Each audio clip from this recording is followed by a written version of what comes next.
6. You've got them on the front of your bulletin if you'd like to follow along. I'll give you a second to find it in your pew Bible to follow along there.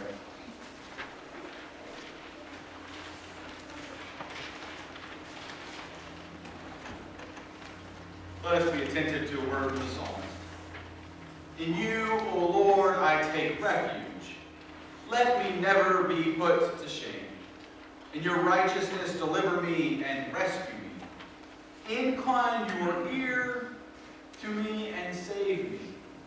Be to me a rock of refuge, a strong fortress to save me.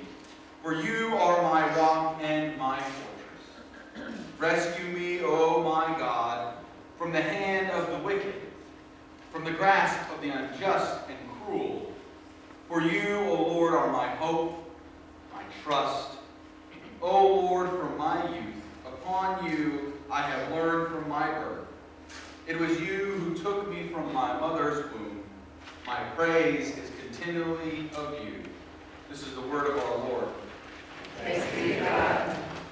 Let us pray. Holy God, may the words of my mouth and the meditations of all our hearts here today be holy and acceptable to you, O Lord, our rock and our refuge. Amen. In 1969, Paul Anka called a good friend of his in his room at Caesar's palace and said, I've got something real special for you. I think you're gonna love it. Anka, a songwriter, had just finished a great song. And he knew the only person to sing it would be his best friend, a man named Frank Sinatra. When he called Frank, he wanted input, and he also wanted to give him the song that would become one of Frank's very popular and iconic songs. Over the course of time, it has become a quintessential American song that we adore and love, actually. It has become a popular song. It reached, I think, number 5 on the Hot charts, and is now on one of Frank's greatest hits. And it goes something like this. I will not sing like Frank. I will just let you know what the song is. And now the end is near, and so I face the final curtain. My friend, I'll say it clear. I'll state my case, of which I'm certain. I've lived a life that's full. I've traveled each and every highway, and more, much more than this, I did it my way. Regrets, I've had a few, but then again, too few to mention. I did what I had to do, and saw it through without exemption. I planned each charted course, each careful step along the byway, and more, much more than this, I did it my way. Yes, there were times, I'm sure you knew, when I bit off more than I could chew. But through it all, when there was doubt, I ate it up and spit it out. I faced it all, and I stood tall, and did it my way.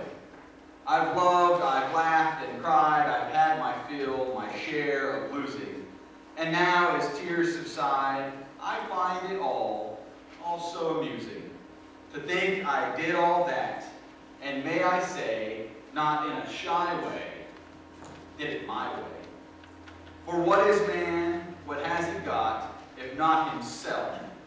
Then he has not, and I did it my way. These iconic lyrics, this popular song has become to tell us something that I think is quite counter to what the psalmist is saying today. Frank tells us that we do it our way, right? He did it his way. It was all about him and how he did it. I did it my way.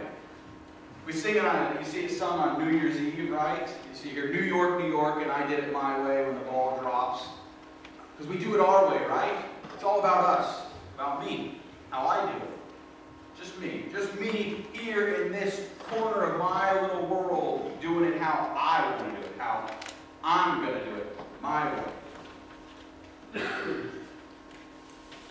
counter to what the psalmist is saying today. The idea of self-reliance, to me, and I've done it my way, my own, to dig myself up from the gutter. I did it. Look where I have come from, where I have gone, because of who I am, with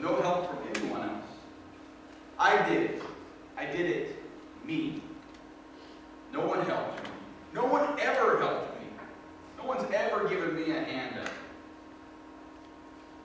There have been many books, movies about manning up or womaning up, if you will, toughing it out, doing it the right way by yourself. But the psalmist indicates something drastically different for us. Our psalmist today laments crying out to God, needing refuge and protection. In the first verse of Psalm 71, the psalmist says, "O Lord, I take refuge in you." I'm going to tell you this, if you do it on your own, you ain't taking refuge in anything else. None of us are. If it's just me, myself, and I going for it, I'm not taking refuge in a deity or a God or this God who is refuge and rescue. And then the psalmist calls out needing rescuing. Rescue me, O God, to be saved from those around them. Knowing that God is the rock and the refuge, and God is ever present, and is the help and the hope and the trust, and is the Savior and is the fortress. Calling out again and again to be rescued by God. Their only true hope. Their trust since their youth into now. Placing this song next to Enka's lyrics that Sinatra so famously sung, that our society, I feel, seems to lean on a lot more, that we're going to just do it. You pull yourself up by your own bootstraps. They don't seem to fit together very well.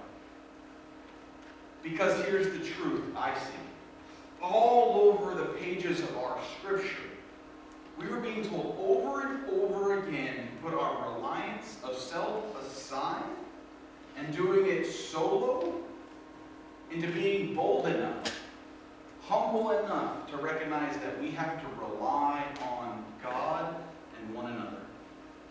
First, we have to rely on God. It's hard for us. This is hard for me. You can ask just about anyone I know. This is hard for me. To put this idea of I carry the world on my big strong shoulders and do it how I'm going to do it without relying on anyone else is one of the most difficult things. I talked about it in Sunday school today. We got to the end of a portion of Mark, and it was all of the things from fornication to lasciviousness, but the end of that list, it's slander, envy, and pride. Those last two, well, three, they'll trip you up. They'll trip me up, especially that pride thing. Because I recognized that as a kid, I didn't realize it then, but we didn't have much. We didn't have much, and I knew that if I wanted something, I had to go out, get a job, or earn it, and I had to do it however I was going to do it. I didn't have to rely on anyone, but even to this day, I didn't rely on myself. I get in trouble for not talking things out with people. I get in trouble for making a decision in my mind and thinking, well, that's good enough. I mean, I've always done it that way, so let's just roll forward. The psalmist says, I take refuge in you, O God. You, O God, are my salvation. You are my fortress. You are the one who will help, or my hope, or what I put trust in. Not myself. Not this me, myself, and I game. Or the collective we, as some call it. Jesus even tells us further that it's not just about relying on God, but it's about relying on others. You really want to trip me up? Make me rely on other people.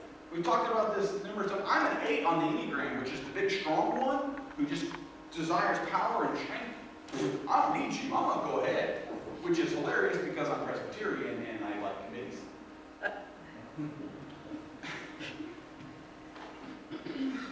Groupthink.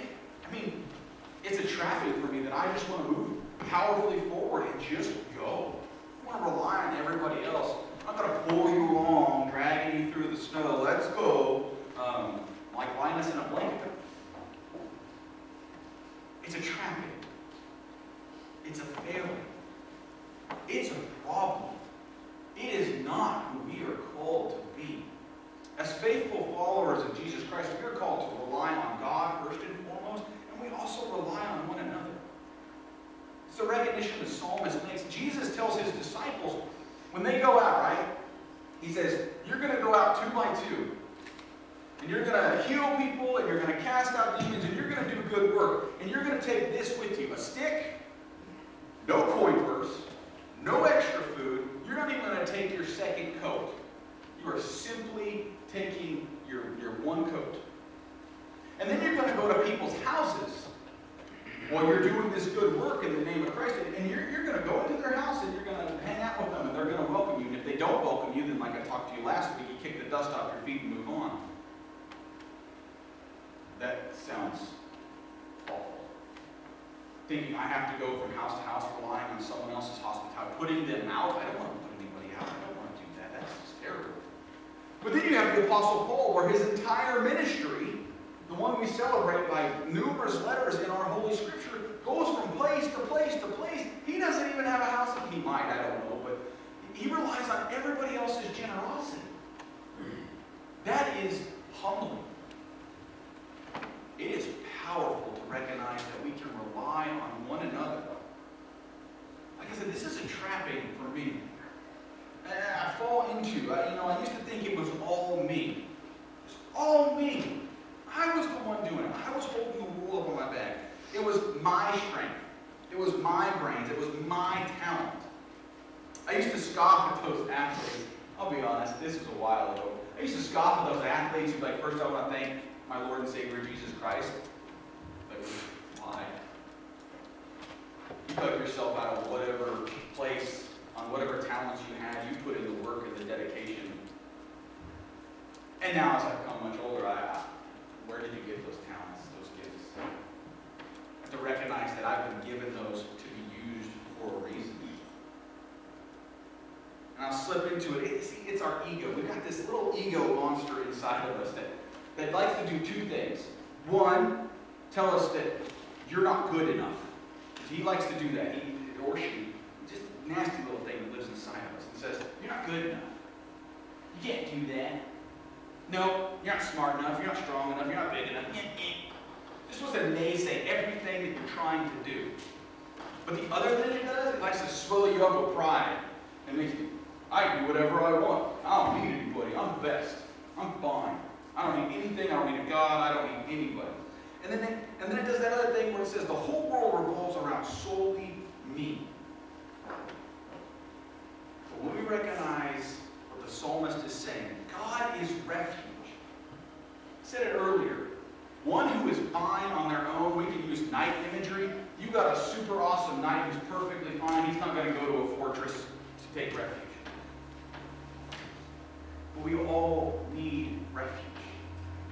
We all need rescuing. We all need this. And the recognition of that takes humility and strength. It takes more strength to recognize that we need God than to just easily slip in and say, I'm fine by myself. See, that's the easy answer. But when we step in and we recognize that we need a fortress, we need a rescuer, we need a hope, a rock, one that can be trusted, it indicates to us that we're willing to relinquish some control, some grasping. And the grasping for control is sometimes what causes some of our biggest problems. When we give that up to God, when we let God take over and humble ourselves, we are more fully closer to the kingdom. We are closer to the kingdom when we relinquish that control and humble ourselves. We place our trust and our reliance in God. It also means that we're protected by that God. That we are loved by that God. That we are cared we're cared for by that God. When we recognize that we are in need, it is responded to in exuberant occasion. Trying to do it ourselves doesn't get us